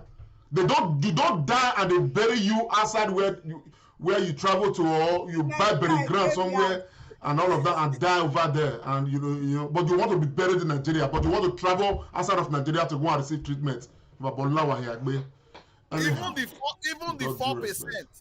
the 4%, they still don't use it. They don't use it. They don't. Since I was born, Nigeria has been rolling back malaria. We still have not found a cure for malaria. For malaria? And we've been spending billions and billions. Roll back malaria this year, roll back next year. The malaria is not rolling, no. It's not rolling, my brother. Let me give an analogy. It's not funny, to be honest. There is a surgeon I know who returned from the UK to Nigeria, a neurosurgeon. Now, the interesting thing is that his colleagues here in Sheffield, they look at some of the cases this man is tackling in Nigeria, and they are like, Jesus Christ, this is serious. Wow, we are not seeing this. Because the tumors that man is tackling is not baby tumors.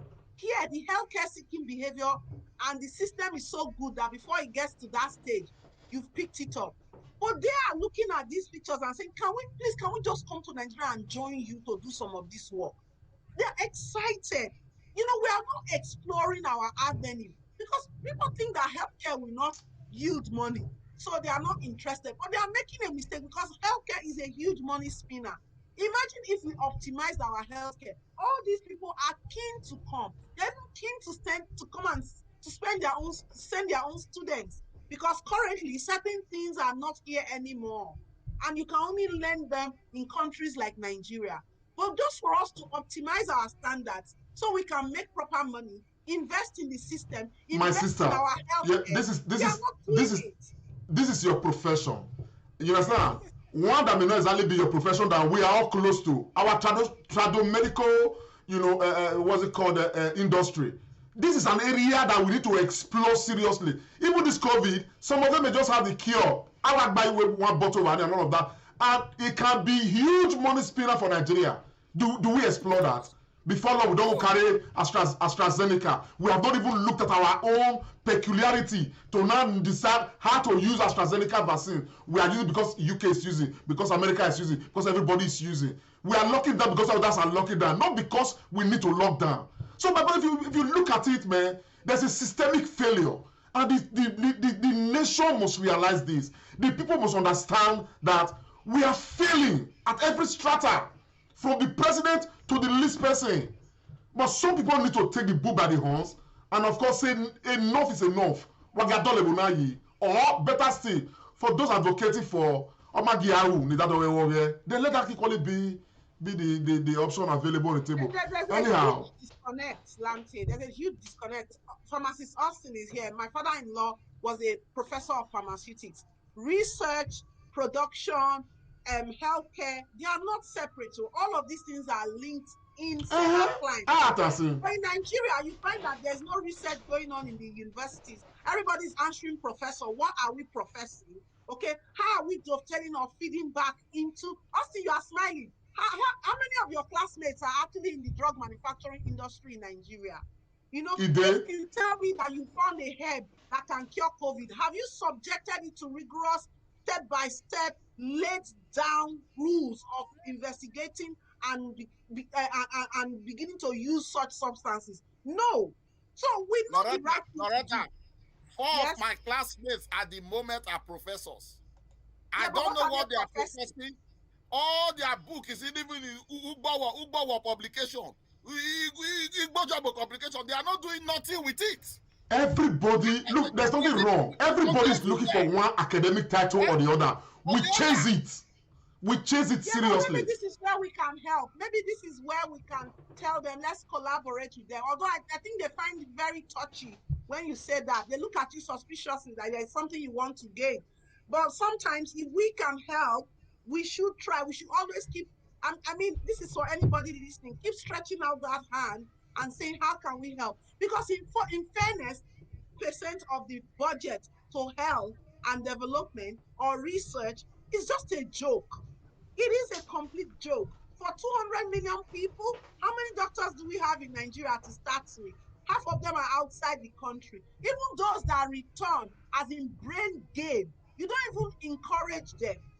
You make it look like, oh, they are outcasts. When these are people you should be and yet, in this same budget, over 2 billion naira that the president alone will use to chop. Over 2 billion in this same budget. You know, the wife of the president came out and said there is no syringe in National Rock Hospital. No syringe.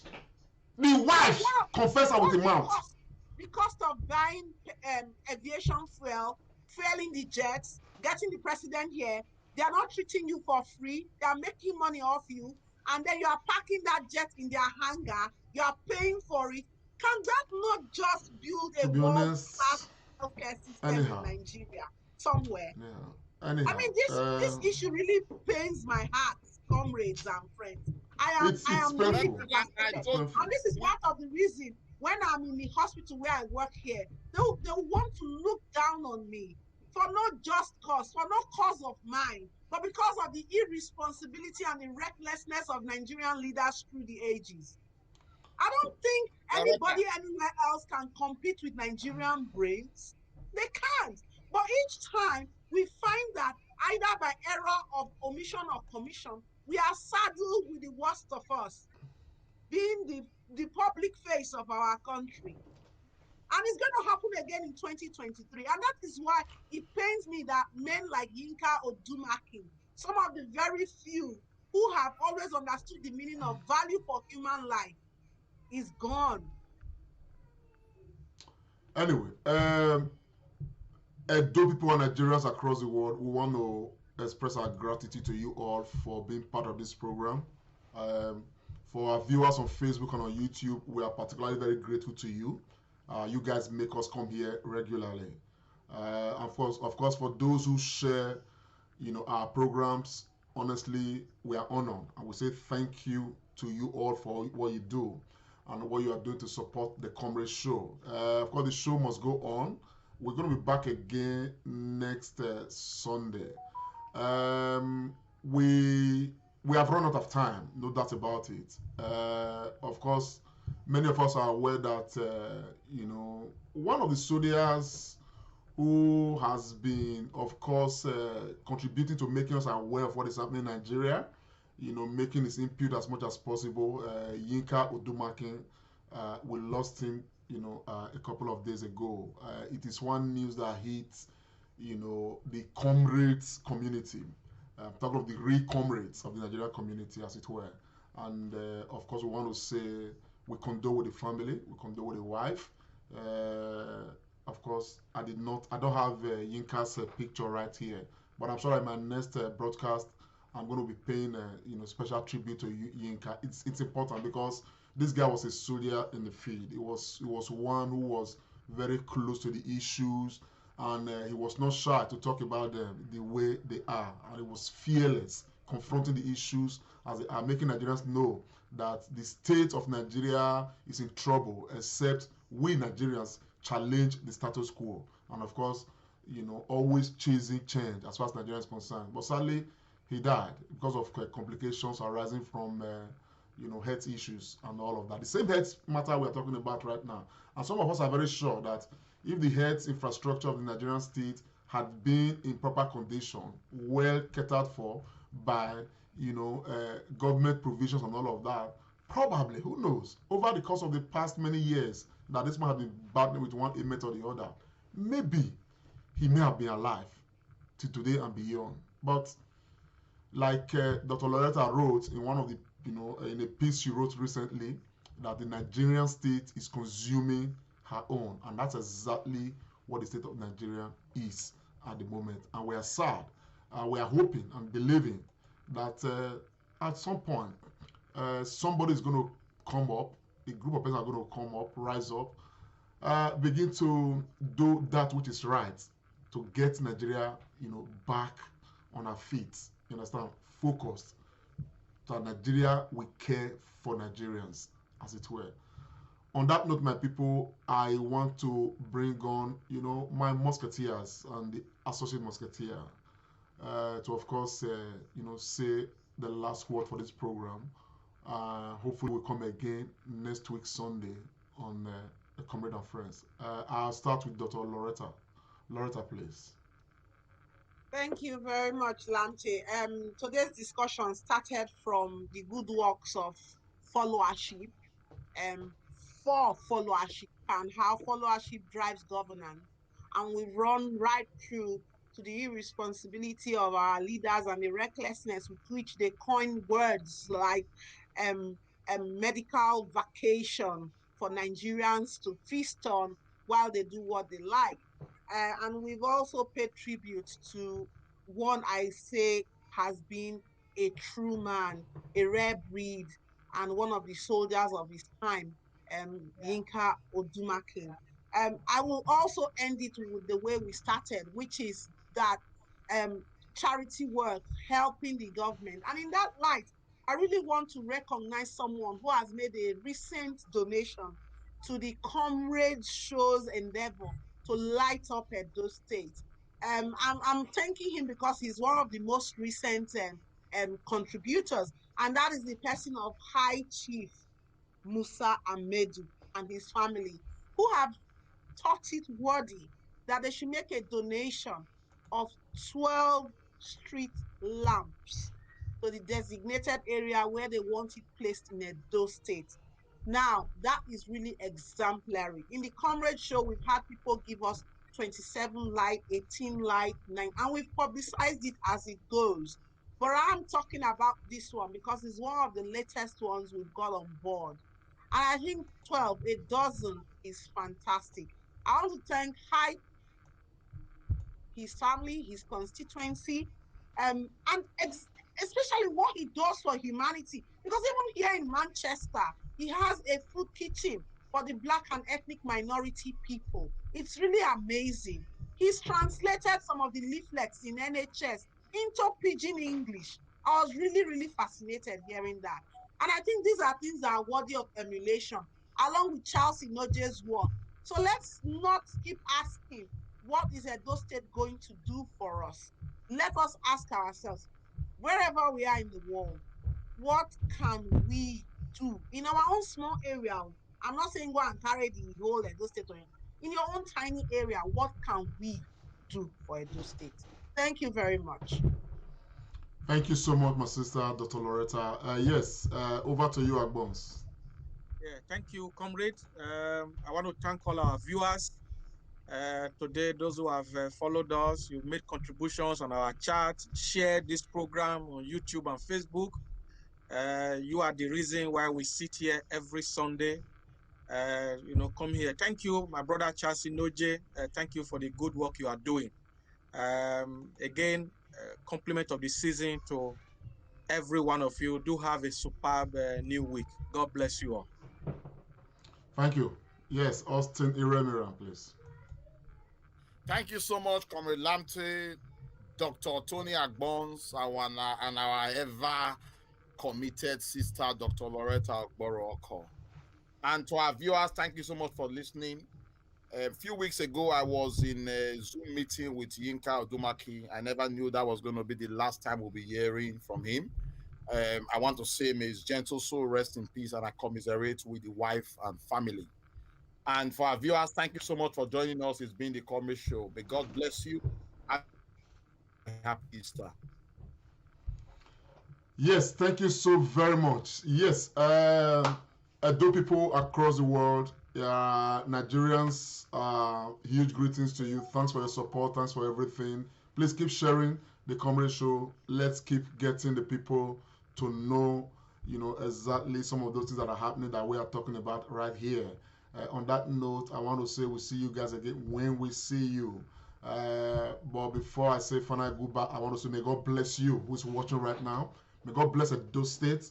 May God bless Edo people. May God bless the governor of Edo State. And of course, may God bless Nigeria and Nigerians. Bye for now. And like us, follow us, and be the first to know.